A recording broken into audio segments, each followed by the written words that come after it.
Now, listen carefully, because this is crucial and it's going to challenge you. But challenges are what shape us into competent, capable individuals. Social anxiety isn't some mysterious, unbeatable foe. It's not this immutable feature of your personality that you're cursed with forever. Social anxiety is, at its core, a collection of fears.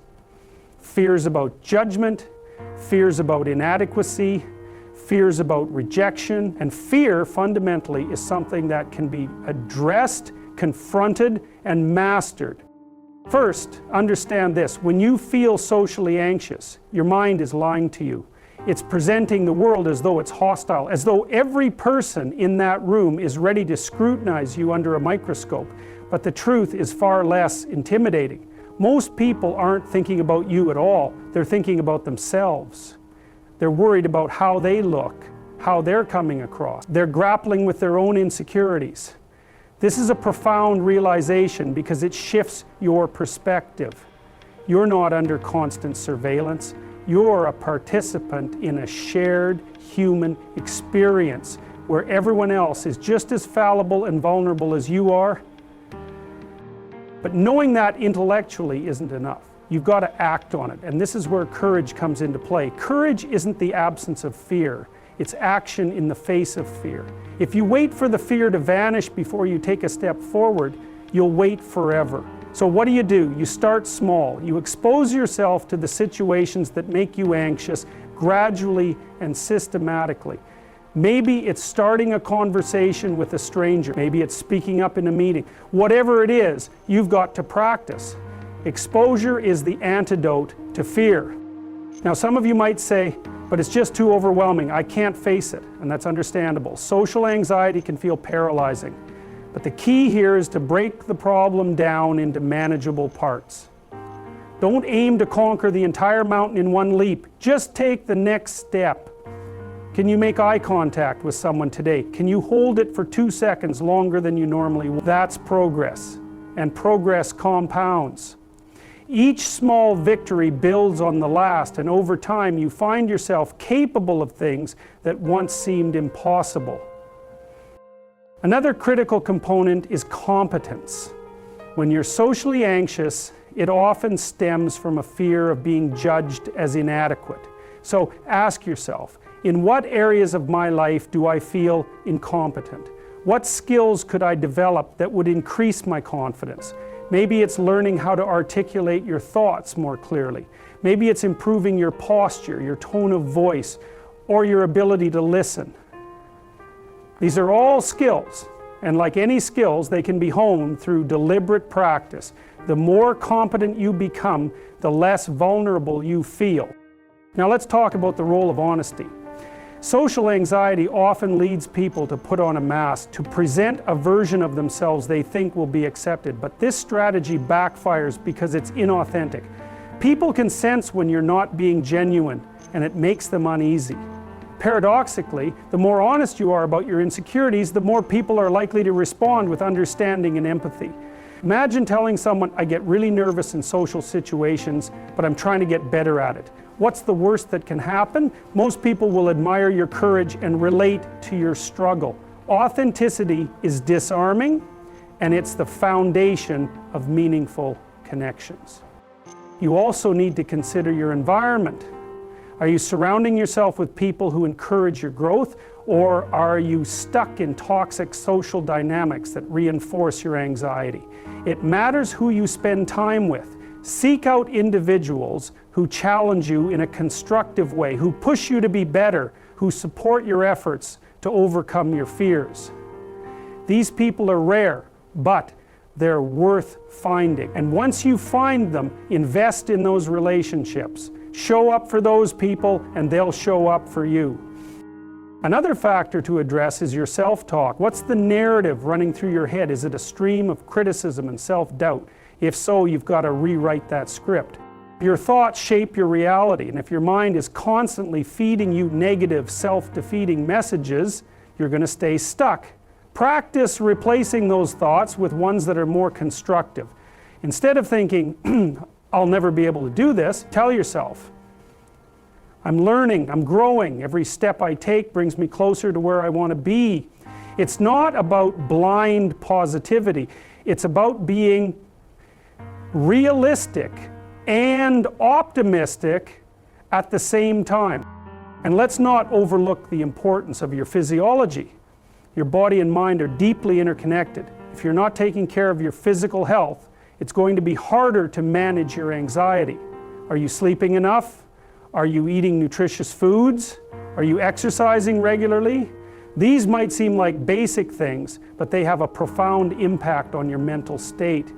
Exercise in particular is a powerful tool for reducing anxiety. It releases endorphins, it boosts your mood, and it gives you a sense of accomplishment.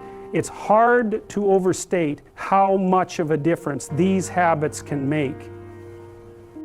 Finally, you need a sense of purpose. Social anxiety often thrives in a vacuum of meaning. If you don't have a goal or a mission that drives you, it's easy to get consumed by fear and self-doubt. So ask yourself, what do I care about? What kind of life do I want to build? When you're focused on something bigger than yourself, your fears start to shrink. You're no longer just a person trying to navigate social situations. You're someone on a journey, someone with a direction. And that sense of purpose gives you the strength to face your challenges head on. Let's delve deeper into the process of exposure, because this is where the transformation happens. Think of exposure as a hierarchy. At the bottom are the things that make you slightly uncomfortable, and at the top are your greatest fears. If public speaking terrifies you, that's the peak of your hierarchy, but you don't start there. You start with something small, like introducing yourself in a group setting. As I mentioned before, Brock, you know this, one of the fundamental needs for humanity is to be loved and be understood. Why do we need social security numbers? It's that we can cash out them. The key is to push yourself just enough to feel a bit of discomfort, but not so much that it's overwhelming. Over time, you climb that hierarchy one step at a time, and with each step, you're retraining your brain. You're teaching it that these situations aren't as threatening as they seem. Now, here's something to keep in mind. Setbacks are inevitable. There will be times when you feel like you're not making progress, or when a social interaction doesn't go as planned. That's okay. Growth isn't a straight line. It's a series of ups and downs. What matters is that you don't let those setbacks define you. Learn from them. What could you have done differently? What went well, even if it was a small thing? Celebrate those small wins. They're the building blocks of your confidence.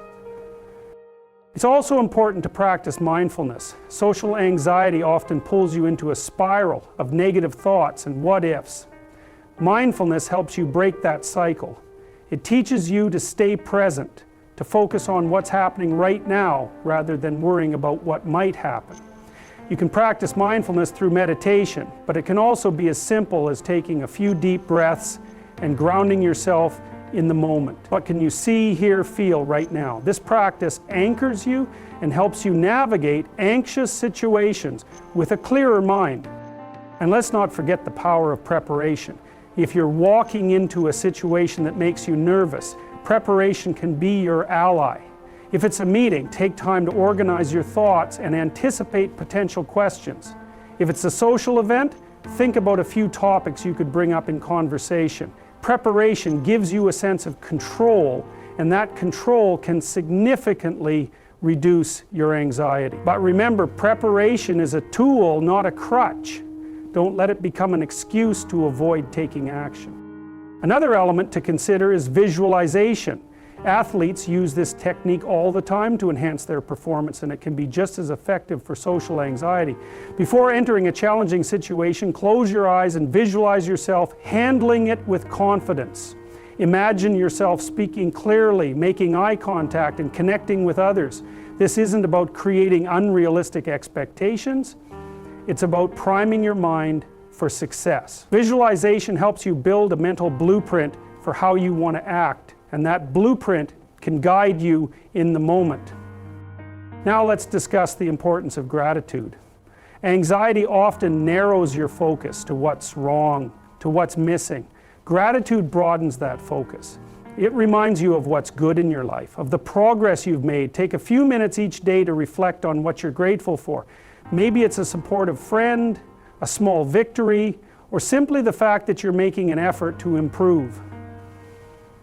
Take time to focus on something great. Take time to list anything that might lead you in the direction of better health, to curbing. Gratitude shifts your mindset. And that shift can have a profound impact on how you approach your challenges.